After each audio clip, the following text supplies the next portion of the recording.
Alright guys, TacticalRab back again today. Hope you're all doing well and enjoying your day so far. And the first round of Major 2 qualifiers has concluded, and wow, what a set of matches we had today. Some crazy results, to be honest. I do wonder very much indeed whether we will see the same set of 12 rosters this time next week. Very much intrigued your thoughts in the comment section below. Hit the like button if you enjoyed the video. Subscribe if you were new as always. I'd greatly appreciate it. Really up to the channel. Thank you very much indeed for doing that. Let's crack right on then, because of course the first series of the day, this honestly was a grueler. Ends up in a reverse sweep, would you believe it? But I mean, yeah, not the prettiest one for the Paris Legion side. Honestly, they should have lost this game one. I was completely mind blown what happened this game one. I couldn't honestly believe it watching this on my phone. Like, I'll just put this on the big screen for you guys. So the situation is as follows. We've got Minnesota up. At one point, they're up 241 to about 215, I believe. Then Gravity gets a two-piece. He gets another two-piece here because Minnesota just aren't looking for him at all. And all of a sudden, it looks like Paris are going to win this game one. Then there's pretty much 4 dead that goes down. Standy is left alone in the hardpoint on his own. So all the trades go back and forth here. Temp gets a nade that comes through. Like, I mean, it's chaos in the hill. John gets taken down, and then you get this situation where Standy's pretty much the last man alive. He's in the hardpoint, as you can see right now. There's really no one coming near him. If he just sits here, like,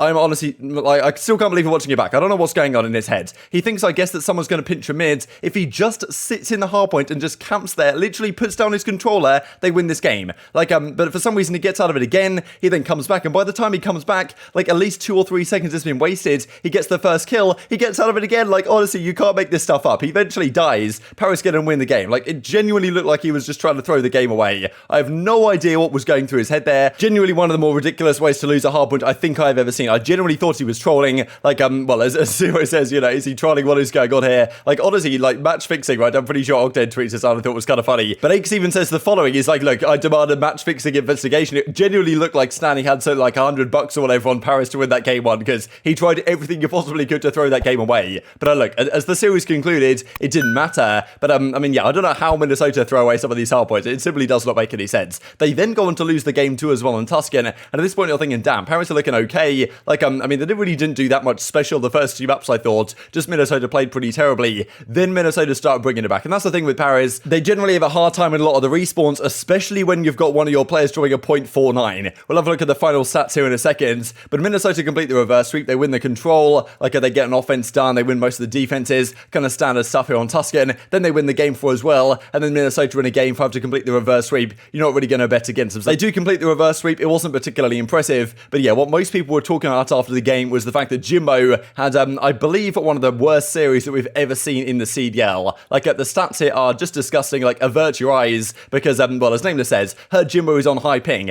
That turned out apparently not to be the case. Of course, that was the thing when Royalty first came into New York subliners, right? That, okay, it was, oh, he's in Canada, he's on high ping, whatever. Like, okay, if you're going to do that, at least, well, surely the organizations would consider that in advance. And even here, apparently, the ping was actually okay for Jimbo, despite the series. And this also, the discussion I thought was pretty funny, really, between a Parasite and Nameless, and even Hicksy says his L trigger got to be broken. Like, this guy just goes to a new spot, holds for like 0.2 seconds, instantly dips to a new place. Doesn't maybe it works out in challenges, doesn't seem to be working out in professional play. These stats, like, I mean, look at this. Standy actually finishes with a 1.25, so fair play to him. But, yeah, John at 0.90, Jimbo, 50 kills, 102 deaths over 5 map series, a 0.49, minus 52. That is, yeah, not something you see every day. Like, it just feels like you've got a free Donny temp at this point. It's difficult first series for him, and that's kind of the thing, right? When they got rid of Fellow, like, they looked decent with Fellow right at the major. They won 1 series, they made it close with Boston. Like, okay, you might want to make the change Fellow for Jimbo, like, of course they have done, but they just released Fellow from the organization. They didn't even keep him on as a substitute, just in case they wanted to make the change back. I guess they still could just reach out and get him back anyway, because I don't imagine he's getting an offer from another team. But yeah, these first 2 games have not been the greatest debut for Jimbo by any means. Donny Temp, looking at these Jimbo stats, probably not having a great time doing so. If you guys remember this clip from back in the World War II days, you'll know what Donny had to say in this one. And yeah, this was kind of the talk about the ping rate, the fact that no player in the Minnesota versus Paris series had over 43 milliseconds latency. So apparently the ping wasn't even an excuse for Jimbo to perform like this. And as Temp says, we actually had lower pings. So you know, just kind of saying, what was my boy doing in this lobby, right? Come on, can we get some help here, especially in the respawns? So yeah, difficult time. Jimbo says, look, unacceptable. GG's Rokkr. We'll fix this issue also out.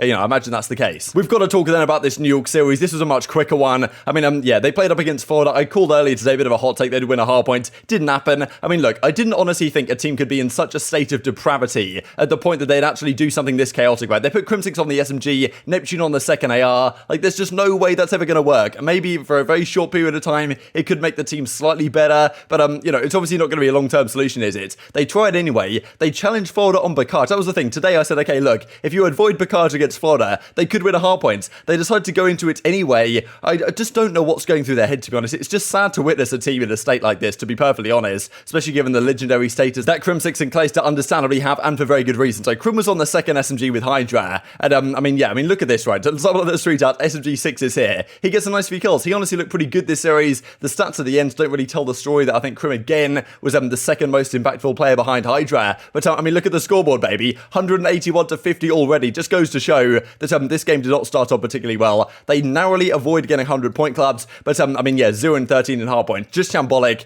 Like, surely there's no way we see this team before next weekend. Game 2 honestly went in a similar way. CleanX honestly had a decent map right here. I mean, it was the game 3 that he had a very poor one, but yeah, just watching the listening once again for someone who's just like, Jesus, man, like, it's just painful to listen to be perfectly honest. Like, I did not expect that this team to be a free W for this season. Pretty much everyone they play against, it was yeah, it was just depressing to watch, right? I feel bad for the players, honestly, given the state of it, but I mean, Florida were loving it, right? They were lapping up the opportunity. When you get an opportunity to play New York right now, you're going to make the most of it, right? Get one of those wins on the board that you need to get to try and get into the winners bracket for the major. But yeah, then the control goes the way of Florida Mutineers. They outslayed immensely on the hardpoint. They outslayed pretty immensely in the control as well. The final series stats do not look pretty. We'll have a look at that here in a second. But yeah, another 3-0. Hydra, he drops this. Feel bad for him, to be honest. He's definitely playing the best on this team. Just the rest of the team is completely dysfunctional. What do they even do? That's the thing. People are suggesting drop 2 of these guys, bring in another 2 guys, try and switch things around. Crim to the main ER, Hydra on the SMG, bring in another sub, bring in Paul X. Maybe that's the play to go down the route of. I don't know. You've just got to change something up. I'm frankly surprised they didn't do it already, because it was very obvious to pretty much everyone. This team didn't work initially. They seem to bring Neptune back as a kind of a way to say sorry, but nothing at all seems to be helping them right now. As I tweeted out right here, I mean, you've got to chalk it up and forget this roster ever happened. What do you do? I don't know what you guys think in the comments below, right, and what this team should actually do. I'm sure we'll talk about it more in the coming days, but yeah, we'll just look at some reaction right here. So Clayster tweets this out. Mission fail, like, yeah, obviously a tough time. He then continues with this. I mean, well, Method says first, feel for my guys on New York. It's just tough to see guys in a state like this, right? I want this team to be competitive because we want another top runner, front runner in the league, right? We want another team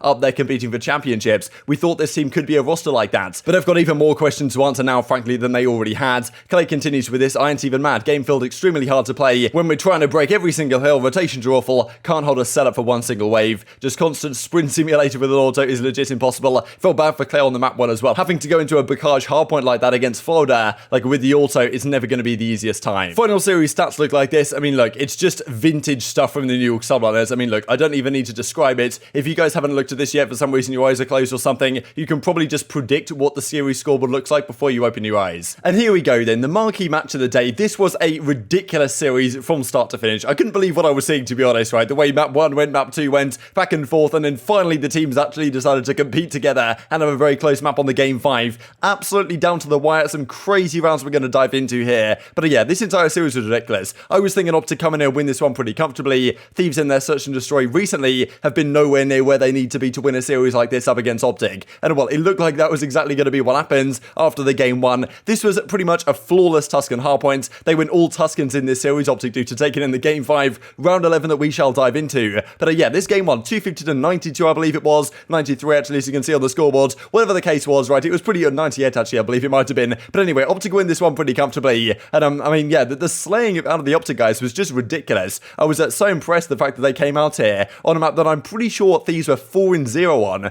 going into this series, and OpTic just dominated, right? And you're thinking, okay, wow, OpTic are just on another level. They were in the respawns in this series, in fairness, until we get to the map 4. You'd never really expect this Thieves team to lose 2 hardpoints in a series. Look at these game 1 stats, right? Drazah 13 and 28. I mean, Dashy, Illy, both 2 KD plus. Scump's 23 and 12. Like, yeah, I mean, when you see these type of stats, there's only one way that map is going to go. Then the game 2, then, like, what is going on here, right? Because OpTic come into this map. They're not bad at this map. I think Desert Siege, LA Thieves are pretty good at it, though, at least on what we've seen so far this season. I believe Los Angeles Thieves actually beat OpTic on this at the Kickoff Classic, and of course the rematch of that series that we saw before. But yeah, wow, what a map this was, because LA Thieves just ran through them, right? I don't really feel like OpTic played that bad. They each had like 2, 3, 4 kills, but Thieves won every single round, right? This is a 6-0 stomping. Then we go to a Tuscan control. This is where, I mean, once again, as Gunless says, you know, I thought this was about to be a bloodbath, but actually we've got a series on our hands. had? Indeed we did. Now, well, this game 3 was, again, this was just domination for the OpTic Nation, to be honest. Like, I mean, this first round, again, to be honest, there was one moment where Drazah, I think we just saw it, actually, he was 0-7, I believe, or 0-6, and he was trying to chase Shotzzy around, and Shotzzy got one kill, dipped and, like, dodged behind the door, came back and got Drazah, and then all of a sudden, from pretty much an even kill differential, OpTic just dominate the slaying and win the round comfortably. It was kind of out of nowhere that happened, right? It felt like it was going to be a close round, but OpTic somehow have a way on offense to just get all the kills at once, and they didn't even need to really cap the points. They just got all the kills. They did the same thing on their second offense. Like, it's very rare you see a team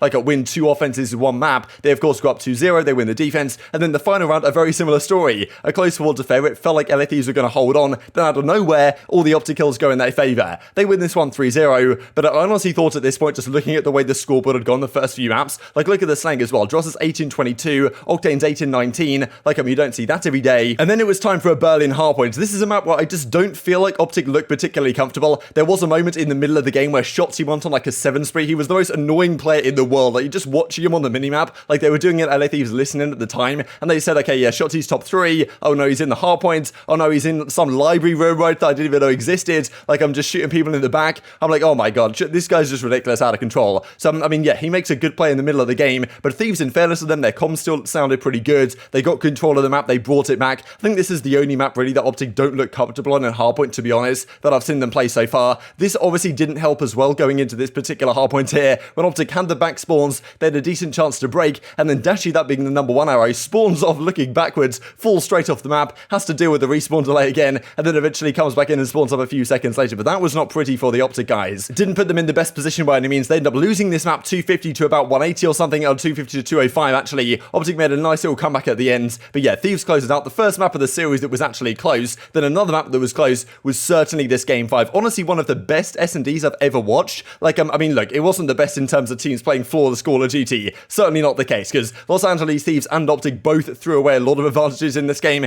LA Thieves more than most. The first couple of rounds that OpTic won, arguably they shouldn't have done. They should, if anything, have been down 0-5 in this map, because the 2 rounds they won was this one from Scump. This honestly a ridiculous 1v2. He just has enough time to flank all the way around through the church, comes behind them, like, it kills Kenny off the one with the MP40, kills him so fast indeed, and then, like, ridiculous kill on Octane, to be honest. The pistol, the shot punch, like, that was just a beautiful clutch. That makes it 1-1. Dashy then did another 1v2 in the very next round. Illy almost clutched a 1v3 in the very first round of the map. Then all of a sudden you've got 3v4s getting clutched by Thieves, you've got 3v4s getting clutched by OpTic, the bomb's going down, anything seemed possible on the map at this point. It eventually goes down to a round 11, and honestly there was, like, just so many ridiculous moments that could be broken down in this map, like the way some teams were playing the first bloods, the way Shotzzy was sneaking through. This round 11 they eventually trade out, like OpTic made some misplays, 100 Thieves made some misplays, Los Angeles Thieves, and then honestly I really liked what OpTic did in this round 11. I honestly thought they were very sloppy in pretty much the entire Search and Destroy they played this series. They weren't anywhere near as disciplined as they were at the major, but at this round 11 I thought they made a great play. Like, they all 3 of them decide, okay, we've got the bomb down, or whatever the case might be over at A, let's just leave it, we'll all wrap through B and try and make a flank happen. Shotzzy gets up here, top fire, gets 1, gets 2, gets the final kill as well, and that gets a 6-5 victory for OpTic Texas here against LA Thieves. I did not think this series was going to be this close. I was impressed by LA Thieves, what they managed to do. They always tend to turn up against OpTic, right? They always make a series out of it. They probably should have won this, right? They're going to look back at these series, like especially this game 5, and I mean, they lost a 3 versus 4 in a pretty much seemingly unlosable situation with the bomb down on the B bomb site when it was 5-4 in their favor. Like, they threw it away. OpTic clutched up. OpTic just have this kind of tendency lately to just clutch up in key series like this. A big victory for them, of course, because that puts them 1-0. They still have to play FaZe later on. They haven't got the easiest games. LA Thieves now, though, 0-2 so far this stage. Plenty to discuss, I'm sure, on this in the coming days. Octane says, damn close one. GG's to OpTic. Played a lot better today than yesterday, even during the loss. But yeah, the series stats don't look particularly favourable on the Los Angeles Thieves, guys. But it was an incredibly close series. If OpTic would have lost them with this stats, then, well, certainly questions would have been raised. But very much intrigued to your thoughts in the comment section below. Hope you guys enjoyed the video. If you did enjoy it, hitting the like button tells the YouTube gods it's a good video, and it's like you should see it as well. And I hope grow the competitive Call of Duty community. Thank you as always, take care, and I will see you next time.